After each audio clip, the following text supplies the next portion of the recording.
അമ്മ ഇരിക്കണല്ലേ? ഞാൻ പിന്നെ ഉണ്ടോളാം. അത് പറ്റില്ല. ഞാൻ അധ്വാനിച്ചുണ്ടാക്കിയായിരുന്നു ഒരു പിടിയെങ്കിലും കഴിക്കമ്മേ. നിനക്ക് എന്താ പറ്റിയത് ഉണ്ണിയെ? അമ്മ കഴിക്കേ. അമ്മേ, എന്റെ പ്രകടന പത്രികയില് ഞാൻ അമ്മയ്ക്ക് കുറെ വാഗ്ദാനങ്ങൾ തന്നിട്ടുണ്ട്. വലിയ വീടും കാറും അങ്ങനെ പലതും.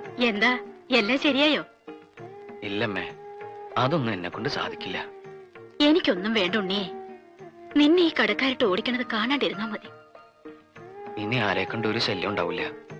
എല്ലാം അവസാനിപ്പിക്കാൻ ഞാനൊരു കൂട്ടം ചെയ്യാൻ പോവാ. അതെന്താ? ഒക്കെ കഴിയുമ്പോ അറിഞ്ഞാ മതി. അറിയുമ്പോ അമ്മയ്ക്ക് ഒരുപാട് വിഷമം ഉണ്ടാവും.